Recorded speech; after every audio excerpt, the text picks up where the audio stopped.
नई सदी, नया साल, नया महीना, खबरें भी नई। चंद्रयान से आसमान तक, देश से विदेश तक, बाजार से जन सरोकार तक, सब पर है हमारी पकड़।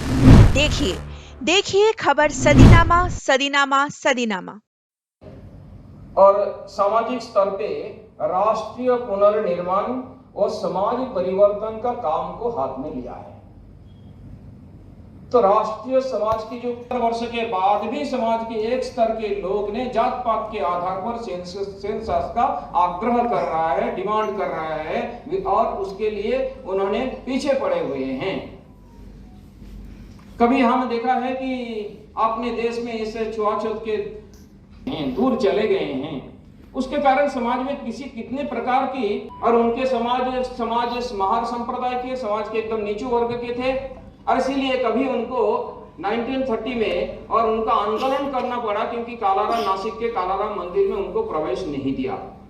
अब 15,000 महार संप्रदाय के लोगों को लेकर लगभग उन्होंने एक लंबे समय तक 5 साल 11 महीना 7 दिन तक उनको आंदोलन खड़ा करना पड़ा क्योंकि मंदिर सबके लिए प्रवेश नहीं था।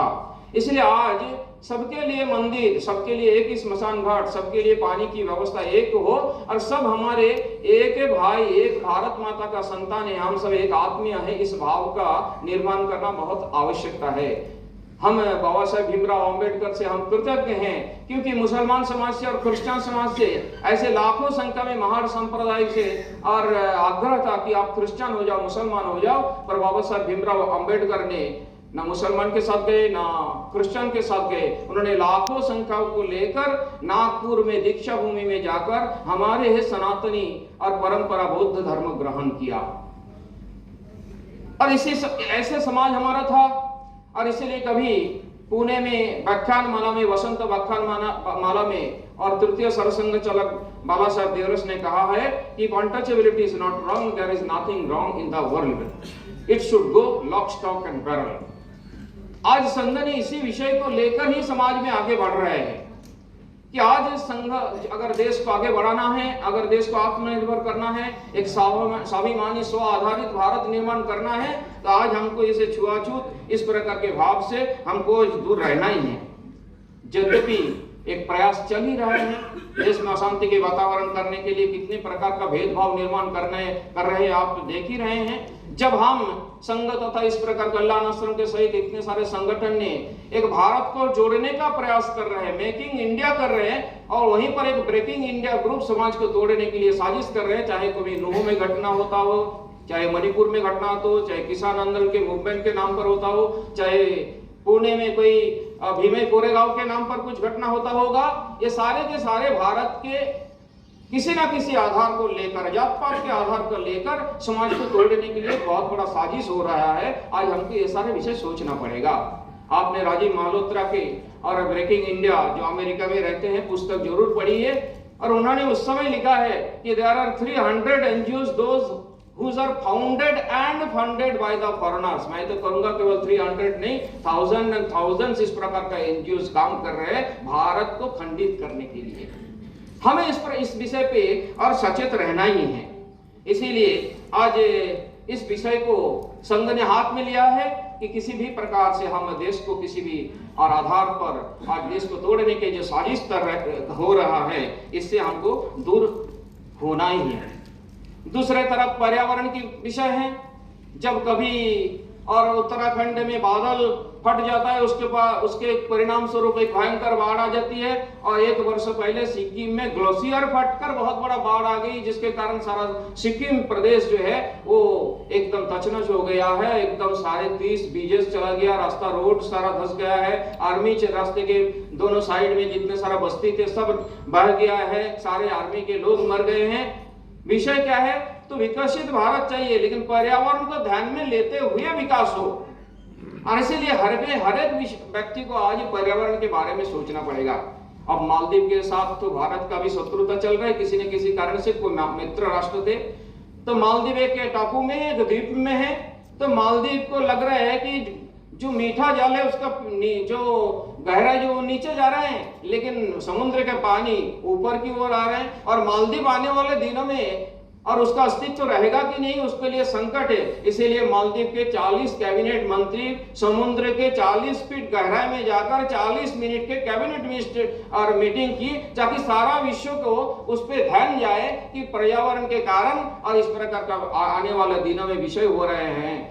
और ये चिंता की बात है। आने वाले दिनों में तो पर्यावरण के आकलन है, आने वाले दिनों में इस प्रकार समुद्र के आसपास रहने वाले सारे शहर का अस्तित्व रहेगा कि नहीं।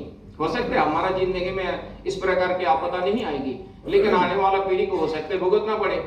तो इसीलिए पानी का अभाव है। मेरा परिचय में बताया, मैं कभी सिक्किम दार्जिलिंग अगर आपका प्रवास की है, दार्जिलिंग में प्रत्यक्ष रूप में एक पानी को हमने 3 बार व्यवहार की। वर्षा के पानी जब आते हैं तब लोग कपड़ा धोते हैं, अदरवाइज साल भर कपड़ा धोने के पानी नहीं है। यद्यपि नेचुरल रिसोर्सेस बहुत है, वहां पर बहुत पानी है, पर उस पानी को और उसको प्रिजर्व करके उसको डिस्ट्रीब्यूशन सिस्टम कर नहीं पाते हैं। और इसके कारण आज भी दार्जिलिंग में नेचुरल रिसोर्सेस पानी बहुत होने के कारण पानी के अभाव है।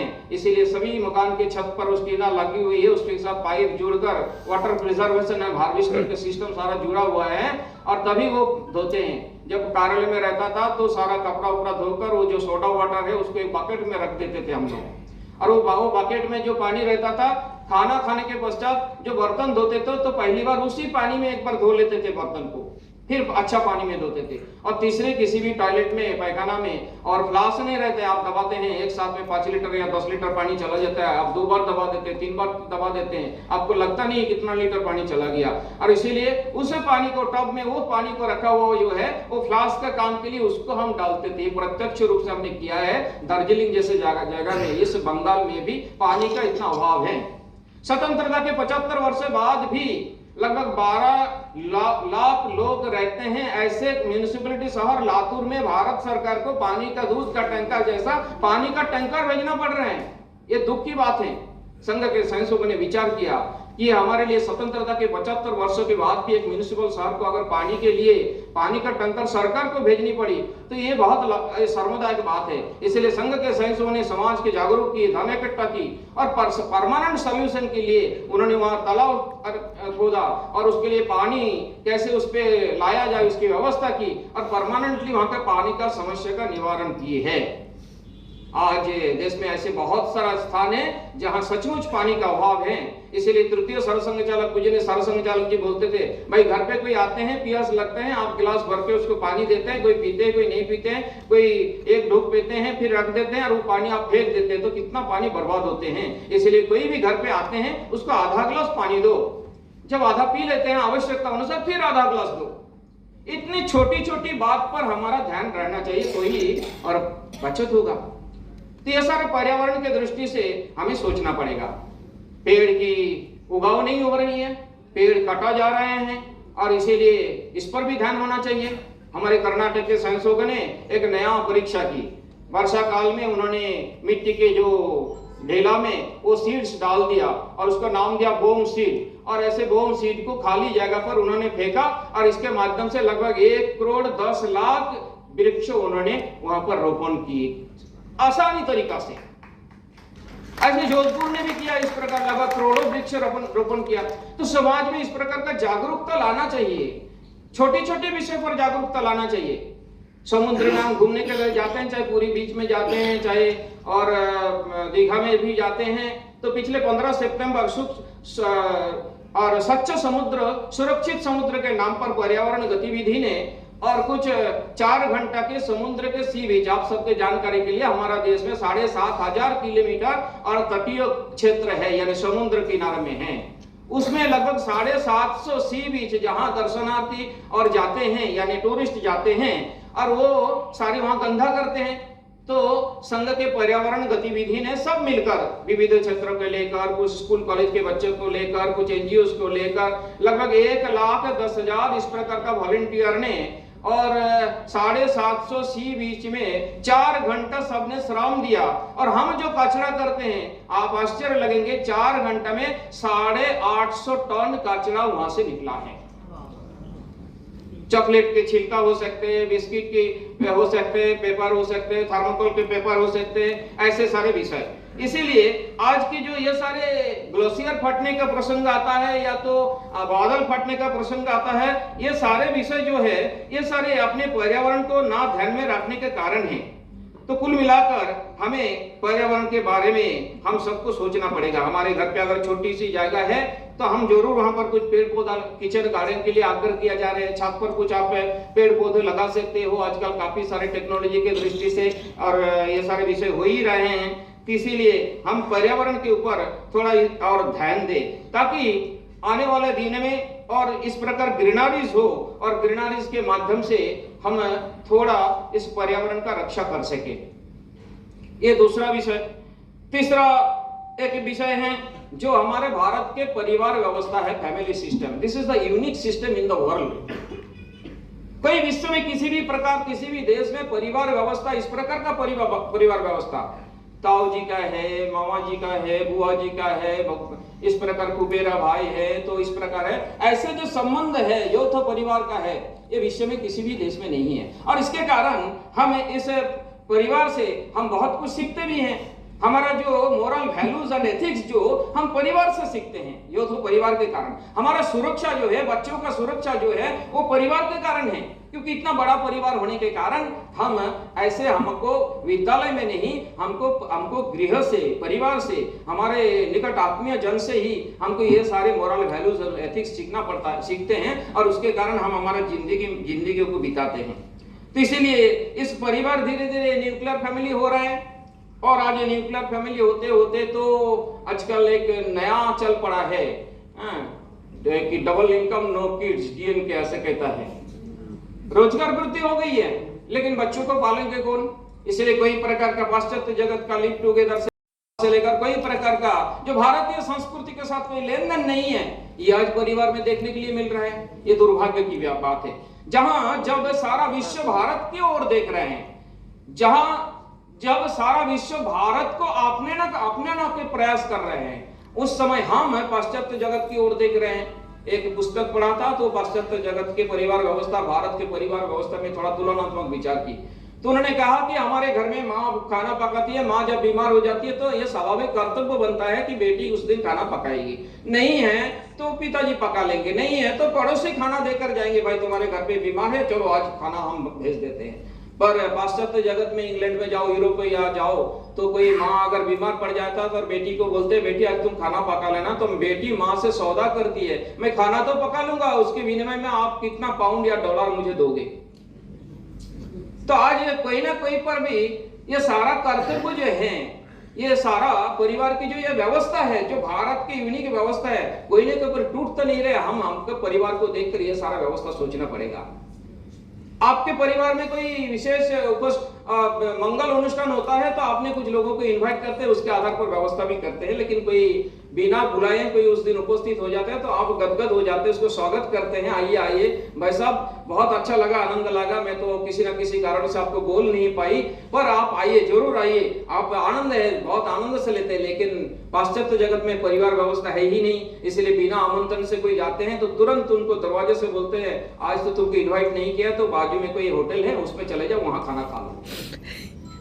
तो यह परिवार व्यवस्था पाश्चात्य के जो हमारा व्यवस्था है अपने परिवार के लिए, इस परिवार से हमको इस प्रकार का संस्कार मिलती है। कुछ दिन पहले और मार्गारेट थैचर और आई थी भारत अपने एक कार्यक्रम में 1990 में, और एक कार्यक्रम मकर संक्रांति उत्सव में विश्व विभाग का कार्यक्रम थे, तो उसमें वो आई थी। तो वहां पर उन्होंने देखी कि इतना सारे बच्चे आए हैं और सब खेल कूद कर रहे हैं और संस्कार कितना अच्छा है, नमस्कार कर रहे हैं। मैंने कहा वो सारा देखने के बाद कि ये जो फैमिली सिस्टम है वो तुम्हारा, ये भारत को, उन्होंने सरप्राइज हो गया कि तुम्हारा यह जो व्यवस्था है परिवार से इस प्रकार के जो सीखते हैं ये हमारे देश में नहीं है, और इसके लिए हमारा देश का इसका आवश्यक है। हमारा देश में इस प्रकार का परिवार व्यवस्था अगर रहता तो शायद हमारा देश और आगे बढ़ जाता। ऐसे इस प्रकार से उन्होंने आग्रह की कि तुम्हारे शाखा में, और केवल भारत के बच्चों को क्यों लेते हो, तुम अंग्रेज को बच्चों को लो, शाखा में बुलाओ और उनको भी थोड़ा संस्कार दो, ऐसा उन्होंने और आग्रह की।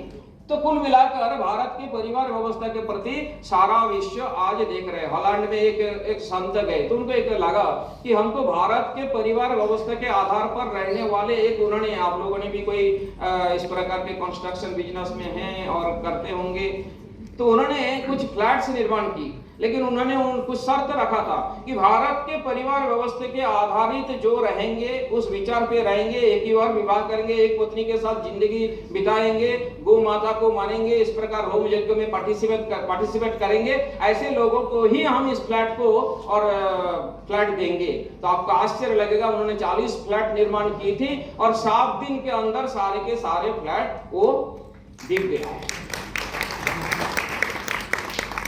अभी एक सूचना मिली कि कोई सारा देश है विश्व में जो शायद भारत के हिंदू राष्ट्र होने का पहले वो हिंदू राष्ट्र बन जाए, क्योंकि वो इस्कॉन के साथ जुड़े हुए हैं और इस्कॉन के साथ, इस्कॉन श्री कृष्ण कॉन्सर्स के साथ उसके बच्चों को संस्कृत पढ़ा रहे हैं और अपने साड़ी पहनकर कृष्ण नाम गाते गाते वो भगवान पर सब कुछ छोड़ दिया है।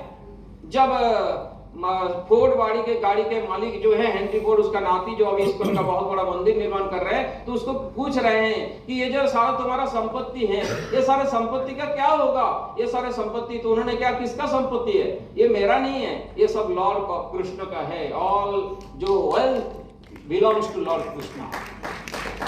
आज इस प्रकार के भावना जागृत हो रहा है सारा विश्व में, इसीलिए हमारा कोई ना कोई पर भी हमको सोचना पड़ेगा कि हमारा परिवार व्यवस्था ठीक है। तो इसीलिए समरसता का भाव हो, पर्यावरण को ध्यान में, पर्यावरण आधारित हमारा जीवन रचना हो, हमारा परिवार को हम थोड़ा विचार करें और साथ ही साथ ऐसे देखते हुए और स्व आधारित भारत का निर्माण होना चाहिए।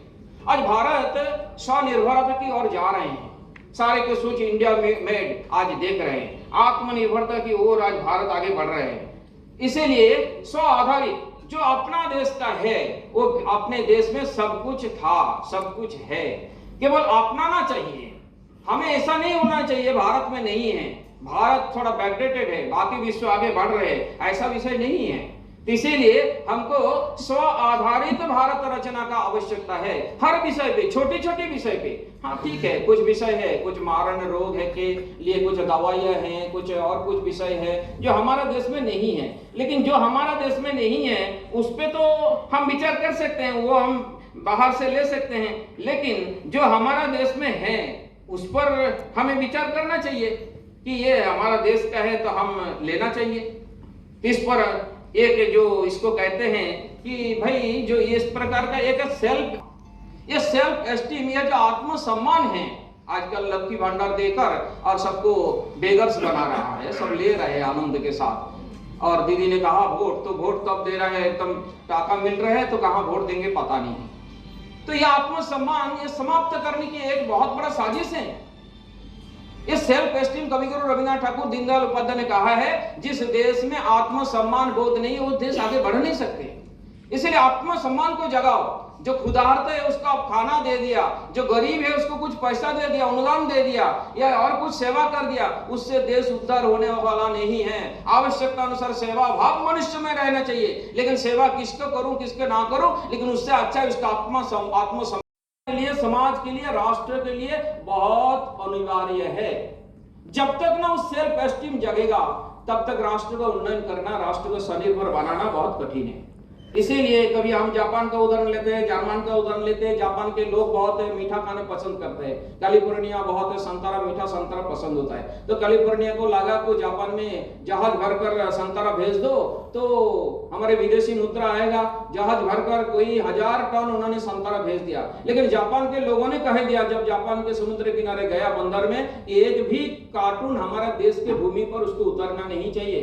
हम उससे भी मीठा संतरा हमारा देश में कैसे उग सकते हैं, उसके लिए हम टेक्नोलॉजी का आविष्कार करेंगे, लेकिन हम कैलिफोर्निया का संतरा नहीं खाएंगे। इसको कहते हैं सेल्फ एस्टीम की आवश्यकता है। जहां भारत सभी दृष्टि से और आगे बढ़ रहा है, आज हमको इस दृष्टि से हम सोचें कि भारत आगे बढ़ रहे हैं, और भारत कैसे आगे बढ़ रहे हैं वो भी आपने सबने आजकल देख रहे होगा। इतना दिन तक हम राफेल विमान भारत से, फ्रांस से ला रहा था तो सब हम शेयर करते थे, हमारा देश पे राफेल आ रहा है। लेकिन आपके जानकारी के लिए, भारत के टेक्नोलॉजी के आधार पर ब्रह्मोस आकाश एंड अदर जो bullet proof light bullet proof jacket से लेकर ये भारत के आज 55 देशों के साथ डील हुआ है। ऑलरेडी फिलीपींस को 5 ब्रह्मोस उन्होंने डिलीवर की है और 55 देशों में आने वाले पिछले 22 साल में जो आर्थिक वर्ष है 21,000 करोड़ रुपया भारत ने संग्रह की। आने वाला 2027 तक 30,000 करोड़ रुपया का डील हुआ है जो भारत के निर्मित है। ब्रह्मोस एक आज नया और एक मिसाइल उन्होंने अपनाया जो भारत में किसी भी देश में नहीं है और किसी भी देश को आज वो टेक्नोलॉजी के दृष्टि से भारत के निर्माण इस प्रकार के विषय और उसको आगे ये डायमेंशन चेंज कर दिया वो भारत के नेतृत्व में हुआ है और सारा विश्व ने आज भारत का नेतृत्व को स्वीकार किया है। इसीलिए उन्होंने और जब हमारे देश के प्रधानमंत्री जो जोशनबर्ग में रात्रि को वहां पर विमान से उतारते हैं तो वहां के प्रधानमंत्री सारे प्रोटोकॉल को न मानते हुए उनको चरण स्पर्श करके भारतीय पद्धति से प्रणाम करके और उनको आंखों से आंसू निकालता है। तो जब प्रधानमंत्री उसको पेमेंट जो होता है QR कोड से सब्जी के दुकान में, दवा का दुकान में, छोटे छोटे चाय की दुकान में, आज जो डेवलप्ड कंट्री बोलते हैं अमेरिका, इंग्लैंड, उससे भी अधिक डिजिटल पेमेंट भारत में होता है। पिछले वर्ष भारत में 62% डिजिटल पेमेंट भारत में है। फिर भी हम कहते हैं हम उन्नयनशील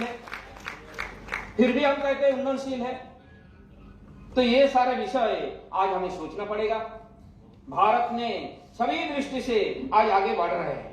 इसीलिए ग्लोबल नेविगेशन सिस्टम का देखें, जब आप कारगिल वार हुआ था तो शत्रु देश के जहां क्या पोजीशन है, क्या कर रहे हैं, क्या स्ट्रेटेजी कर रहे हैं जानने के लिए एक ग्लोबल नेविगेशन सिस्टम और अमेरिका का था तो उनका ग्लोबल पोजीशन सिस्टम को थोड़ा मांगा था अटल बिहारी वाजपेयी जी ने, तब तत्कालीन प्रधानमंत्री, तो उन्होंने कहा देने के लिए इनकार कर दिया। इजराइल ने उस समय दिया था, तो उस समय उनके पास था ये ग्लोबल पोजीशनिंग सिस्टम और रूस के पास ग्लोनास बोलकर था, चीन के पास वेडो बोलकर है। आज भारत ने और किसी से मांगने का आवश्यकता नहीं है। आज भारत ने अपने देश के इंडियन रीजनल नेविगेशन सिस्टम आपने डेवलप कर लिया और किसी देश को दे सकते हैं, तो हमको और उधार मांगने का आवश्यकता नहीं है। तो कुल मिलाकर भारत आगे बढ़ रहा है। भारत इनोवेटिव के दृष्टि से कोई भी इनोवेशन अगर देखे तो भारत आगे है। आप जल विद्युत का, ताप विद्युत का सुनते हैं, लेकिन भारत ने 660 मेगावाट के अभी थोरियम से विद्युत उत्पन्न कर रहे हैं जो भारत किसी भी विश्व ने अभी किसी ने देश ने सोच नहीं सकते हैं। कुछ दिन पहले आपने सोचा होगा कि विश्व के प्राचीनतम धरोहर जो राम सेतु भगवान रामचंद्र ने श्रीलंका जाने के लिए जो निर्माण की थी आज भी वो विद्यमान है। नीचे कोई 5 मीटर कोई 10 मीटर गहराई में है। तो आज तो नया सेतु समुद्रम योजना हो रही है, 45 किलोमीटर का ब्रिज बन रही है। आने वाला दिन आप श्रीलंका बाय रोड जा सकते हैं। तो इसीलिए और ये सेतु को समाप्त कर तोड़ने की प्रयास साजिश चल रहे थे। उस समय TR बालू, मैं याद दिलाने के बोल रहा हूँ, वो जहाज मंत्री थे और जहाज से बालू उठा रहा था। बाद में देखा कि भ्रष्टाचार का कहां तक गए, तो बालू के नाम पर थोरियम उठा रहा है, थोरियम बिक्री कर रहे हैं। अब भारत में इतना थोरियम है, आने वाले 50 वर्ष थोरियम से विद्युत उत्पन्न करने के बाद भी समाप्त तो नहीं होगा। केरल और उड़ीसा के उपकूल में 70% थोरियम है। भारत आज इस प्रकार के थोरियम की विद्युत उत्पन्न करने के लिए और लगभग 660 मेगावाट का और निर्माण कर चुका है। 450 किलोमीटर का और कच्छ के उपद्वीप में और सोलर प्रोजेक्ट लगा जा रहा है स्पेन के और क्षेत्रफल से ज्यादा है। 450 स्क्वायर किलोमीटर और कितना गीगावाट के और विद्युत उत्पन्न का प्रोजेक्ट आज भारत, ये सारी इनोवेटिव चीज आज भारत सारा विश्व को राह दिखा रहा है। सारा विश्व दिख रहे हैं, इसलिए भारत आगे बढ़ते जा रहा है। भारत आत्मनिर्भर हो रहा है। भारत में आज किसी भी प्रकार का और कोई किसी विदेश के किसी के ऊपर और डिपेंडेंट नहीं है। इसीलिए जब भारत G20 ने और इकोनॉमिक कॉरिडोर का विषय उठाया तो सारा विश्व ने इसको स्वीकार कर लिया। और इकोनॉमिक कॉरिडोर केवल रोड के लिए नहीं, समुद्र के नीचे से पाइप से जाएगा। जैसे हावड़ा ब्रिज के नीचे पाइप से मेट्रो जा रहा है, तो उदाहरणार्थ कि अरब के तेल बहुत अधिक है, हमें आवश्यकता है, तो एक पाइप से हमारे यहाँ कोई घंटा में और तेल आ जाएगा। हमारे लिए पानी का प्राचुर्य है, अरब को पानी चाहिए, तो दूसरा पाइप से पानी हम वहां भेज सकते हैं। इसी प्रकार यूरोप कंट्री के साथ है। और ये इकोनॉमिक कॉरिडोर का कॉन्सेप्ट जो है भारत ने दिया है और इसके जो व्यय होगा सारा भारत, विश्व ने इसको, भारत के 1 पैसा लागत नहीं होगा, सारा विश्व इस इकोनॉमिक कॉरिडोर के लिए स्वीकृति दी है और सारा विश्व इसको व्यय उठाने के लिए मंजूर हो गया है। आने वाले दिनों में इस प्रकार के समुद्र के नीचे से पाइपलाइन की तरह तरह एक इकोनॉमिक कॉरिडोर भी बनने जा रहे हैं। इसीलिए इस प्रकार से आज सभी दृष्टि से अगर देखें तो भारत आगे बढ़ रहा है। जहां तक रोड की, मैं 2 दिन पहले दुर्गापुर गए तो हमारे मित्र कहा कि विद्युता हम परिवार को लेकर बाय रोड जयपुर घूमकर आ गए, सारा राजस्थान घूमकर बाय रोड चले गए तो मना भाई बहुत आनंद आ गया, मजा आ गया। अब 75 वर्ष में सोच नहीं सकते थे, दिल्ली जा रहे हैं लोग, दूर दूर तक जा रहे हैं। और आपको मैं बता रहा हूं आज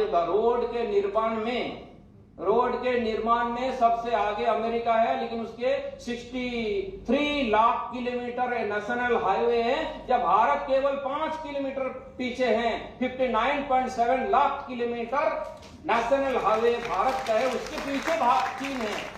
और 100 घंटा में 100 आवर में 100 किलोमीटर नेशनल हाईवे तैयार करने का टेक्नोलॉजी आज भारत ने कर दिया। और केवल वो नहीं, आने वाला दिनों में आप विदेश जाते हैं और विदेश की बढ़ाई करते, ये देखा वो देखा वो देखा, आने वाले दिनों में सारा विश्व से तो भारत आएगा और भारत का कहा कहेंगे 14.6 और लाख करोड़ रुपया केवल टूरिज्म से पिछले साल भारत का रोजगार हुई है। धर्म स्थान और सब दर्शन करने के लिए आ रहे हैं, इसीलिए नेशनल हाईवे नेशनल नेस्ट तैयार कर रहे हैं, यानी अम्यूनिटीज आपको दिया गया। एवरी आफ्टर 50 किलोमीटर्स आप वहाँ रेस्ट हाउस रहेगा, वहाँ टॉयलेट्स रहेगा, वहाँ फूड प्लाजा रहेगा, वहाँ कार रिपेयर की व्यवस्था रहेंगे, वो सब प्रकार की व्यवस्था आपको एवरी आफ्टर 50 किलोमीटर्स मिलने वाला है।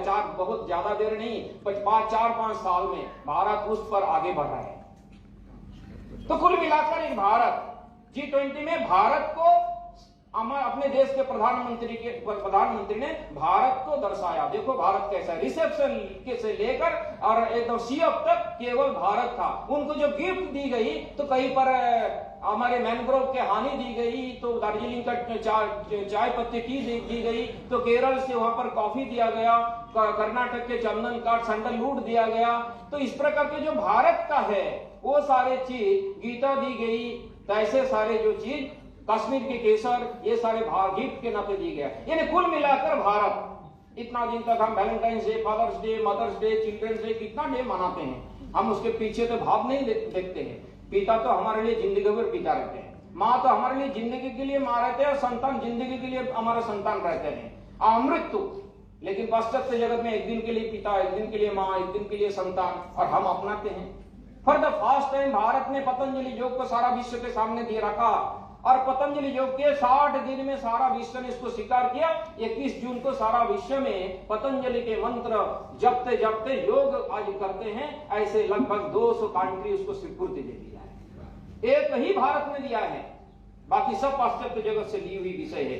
इसीलिए और ये सारे विषय आज हमें सोचना पड़ेगा कि भारत आगे बढ़ रहा है। इसीलिए हमारे राष्ट्रीय स्वयंसेवक संघ के जो सरसंघ चालक है पूजनीय मोहन जी भागवत, उन्होंने कहते हैं कि country whose common man is great, a great nation. जिस देश के सामान्य जन और महान होते हैं वो देश आगे बढ़ता है। इसलिए कभी हम जापान को उदाहरण लेते हैं, कभी जर्मन के लेते हैं, कभी इजराइल के लेते हैं। तो कभी कभी हम बोलते हैं हमारे देश के प्रधानमंत्री का अगर पूछे तुम्हारे देश के सेना की कितना है, तो देश के सेना कहेंगे, प्रधानमंत्री कहेंगे 15 लाख समथिंग। पर इजराइल को पूछेंगे तुम्हारा देश का सेना कितना, तो वो कहेंगे हमारे देश के जनसंख्या जितना है उतना हमारे देश के सेना है। इस प्रकार का एक भाव। इसीलिए किसी भी देश के उत्थान और पतन, a nation rise and fall are linked with society's thought process and values. इसीलिए राष्ट्र का उत्थान और पतन राष्ट्र में रहने वाले मनुष्य के जीवन आदर्श क्या मन, राष्ट्रभक्ति कैसा है, वो जीवन आदर्श को पालते कि नहीं, उसके आधार पर राष्ट्र का उत्थान या पतन होने वाला है। आने वाले दिनों में हम सबको इस प्रकार के विषय को एक सोशल ट्रांसफॉर्मेशन लाने के लिए हम सामान्य जनों को ऐसे छोटी छोटी विषय पर सोचना पड़ेगा। इसे सारे जो विषय में कह रहा हूं, जो पंच बिंदु है मैं 4 बताया, उसमें है कि एक फंडामेंटल सिविक ड्यूटीज, जो पंच बिंदु में बहुत महत्व की, इसलिए मैं इसमें जो थोड़ा ज्यादा समय लेता हूं। स्वर्ण सिंह समिति में 1976 में हमारे देश में कुछ अमेंडमेंट करके प्रत्येक मनुष्य की जो सिविक ड्यूटीज है तो सिविक ड्यूटीज के बारे में कहा है उन्होंने, उसमें लॉज को, उसमें टैक्स पे वाला विषय है, उसमें अपने संविधान को मानने वाली विषय है, उसमें से कुछ कम्युनिटी सर्विस देने वाले विषय है, हमारे देश में कुर्बानी दी है ऐसे लोगों के प्रति मन में हमारा श्रद्धा रहना चाहिए, देश का अखंडता का विषय है, संप्रभुता का विषय है, ऐसे सारे विषय है। लेकिन उसमें एक विषय है जो दीदी ने कहा है, वोटिंग इन इलेक्शन, वो अभी सिविक ड्यूटीज में आता है और वो हमारे संविधान के अनुसार आता है। इसीलिए इस समय जो है, इस समय हमको सोचना पड़ेगा। आज भारत आगे बढ़ रहे हैं, लेकिन बंगाल को छोड़कर तो भारत नहीं है, और भारत को छोड़कर भारत बंगाल को छोड़कर नहीं है। इसलिए बंगाल जहां हम रहते हैं, जिस बंगा भूमि ने सारा विश्व को एक समय वंदे मातरम दिया, किसी भी प्रकार के, और 60 के दशक तक 36% आर्थिक योगदान इस बंगाल का था। और आज बंगाल कहाँ है? आज उसका जीएसडीपी अगर देखें तो 1.5% है। जो लक्ष्मी भंडार ले रहे हैं उसको मालूम नहीं है, अभी जो बच्चा पैदा हो रहा है वो 59,000 कर्जा लेकर उसका जन्म हो रहा है। आज स्थिति है। शिक्षा का हालत क्या है, बाकी स्वास्थ्य का हालत क्या है। परियायी श्रमिक का उत्तर प्रदेश हिसाब दे सकते हैं और बिहार दे सकते हैं कोरोना के समय, लेकिन बंगाल को पूछा गया, आज तक उसका हिसाब नहीं दिया, क्योंकि उनको लगता है कोई उत्तर प्रदेश और बिहार से ज्यादा तो नहीं हो जाएगा, तो बदनामी हो जाएगा। जहां शेख शाहजहां अत्याचार चला रहे हैं उत्तर 24 परगना, दक्षिण 24 परगना, आपका जानकारी के लिए मैं बता रहा हूँ, उस सारे गाँव में मैं घुमा हूँ कि लगभग वो वर्ष में 8 महीना वो सारे गांव में घर घरों में पुरुष रहता ही नहीं है। वो केरल, चंडीगढ़, मद्रास में 700 रुपया वेजेस के काम करने के लिए जाते हैं, 8 महीना कमाकर 12 महीना अपना घर संसार चलाते हैं। पुरुष शून्य रहते हैं गाँव। ऐसी स्थिति है बंगाल में। कोई जोरी के काम में, कोई सोने रुपए के काम के लिए, कोई और कुछ काम के लिए सारा देश में लाखों संख्या में परियायी श्रमिक आज बंगाल में काम नहीं है। जिस बंगाल का 36% योगदान, आर्थिक योगदान 60 के दशक में तक था, आज उस बंगाल का क्या हो गया है? कितने सारे कंपनीज यहाँ से गया है, उसका नाम का सूची पढ़ने का कोई आवश्यक नहीं है। आप सबको मालूम है कि बड़े बड़े कंपनीज और किस प्रकार से यहाँ से एक एक करके चले गए, आर्थिक स्थिति क्या है।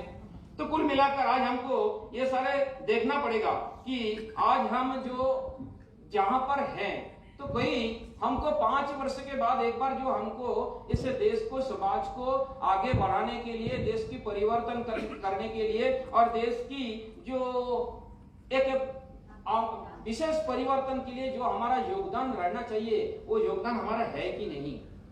चाणक्य ने कहा है कि हमारे देश की हानि और दुर्जनों ने जितना ना किया है, उससे अधिक सज्जन शक्ति निष्क्रिय होकर किया है। इसलिए आज जो सज्जन शक्ति यहाँ पर बैठे हुए हैं, आप आपका निष्क्रियता से दूर रहे और इस निष्क्रियता से दूर रहकर हमारे जो कर्तव्य है, करणीय है, उस पर थोड़ा विचार करें। हम सीए के आधार पर यहाँ 3 करोड़ इन्फिल्ट्रेटर्स है और 1 करोड़ जो हिंदू म्यांमार, बांग्लादेश, पाकिस्तान से आए हुए हैं, जिनका यहाँ पर नागरिकता के उसके लिए प्रावधान दी जा रही है, उसके लिए भी कोई प्रकार के अफवाह और लाया जा रहा है, इसीलिए वो भी डर रहे हैं। इसीलिए आज 1 करोड़ हिंदुओं को नागरिकता के लिए सीए दिया जा रहे हैं, और लेकिन उसमें भी दावी आ रहा है ये केवल हिंदू, सिख, पारसी जो संख्यालघु है, एक्सेप्ट मुस्लिम। लेकिन उसमें भी आज ये आवाज दिया जा रहा है कि मुस्लिम को, अरे ऑलरेडी 3 करोड़ घुसा हुआ है, जहां हमारे पर आर्थिक यहाँ पर प्रेशर डाल रहा है। तो इसीलिए आज हमें सोचना पड़ेगा। तो जब हम सीए के विषय उठाते हैं तो बोलते हैं ये सांप्रदायिक है, लेकिन हमारे देश के ही और वंशोद्भूत है। आपने जो इंग्लैंड में और प्रधानमंत्री है और ऋषि सुनक ने कुछ दिन पहले, और उन्होंने क्या कहा तो भी आपके सामने, और मुझे बोलना बहुत जरूरी है कि ऋषि सुनक ने कहा कि कोई भी इस प्रकार के इलीगल माइग्रेंट है तो उसको हमारे देश से तो और डिपोर्ट हम करेंगे। तो इसलिए ऋषि सुनक और अपने पार्लियामेंट में और बिल ऑलरेडी पास किया है, और पास करके, क्योंकि किसी भी देश को जनसंख्या के लिए तो सोचना चाहिए। छोटे से देश भूटान है, भूटान में आप कोई जाते हैं तो वहां पर वर्क परमिट लेकर जाना पड़ता है, टूरिस्ट परमिट लेकर जाना पड़ता है या पेपर देना पड़ता है। पासपोर्ट वीसा नहीं है नेपाल भूटान के साथ, लेकिन आफ्टर 7 डेज वो वहां को निकाल कर लेते, भाई तुम तो 7 दिन के लिए आए थे, चलो देश से बाहर निकालो। वो भी सजाग है इस मामले में, लेकिन हमारे देश में इस प्रकार का सजागता नहीं है। इसीलिए हम आज 3 करोड़ इस प्रकार का आबादी और हमारे देश में है। और टाइम एल्जेब्रा में लिखा है, ऋषि सुनक उन्होंने कहा है, Rishi Sunak declares illegal migrants will be deported from UK in next few weeks bill passed in UK parliament. उन्होंने कहा, उसके आगे क्या कहा है, Rishi Sunak roared, no ifs no buts, no foreign court can stop us, first flight is ready. किसी भी प्रकार की अपोजिशन जो करते हैं, हमारे यहां भी करते हैं, opposition tried to block but we won't go down. 500 men are ready to escort illegal migrants out. 300 more trained men coming. Runway ready, aircraft ready. किसी भी देश उसके इलीगल माइग्रेंट्स के लिए सोचते हैं, लेकिन हम जब इलीगल माइग्रेंट्स के लिए बोलते हैं, अनुप्रवेश के लिए बोलते हैं, तब बाकी विरोधियों का रोल कैसा रहता है। आज इस प्रकार के अगर देश में इलीगल माइग्रेंट्स को निकालना, देश में अगर अच्छा आत्मनिर्भर देश बनाना, क्योंकि नागरिक कर्तव्य पंचक जो परिवर्तन के एक मुख्य बिंदु है, 4 बिंदु मैंने छोटा किया, आज के ये बहुत ही प्रासंगिक है, इसलिए मैं नागरिक कर्तव्यों के ऊपर विशेष आप लोगों के सामने बता रहा हूँ। आज काशी के कॉरिडोर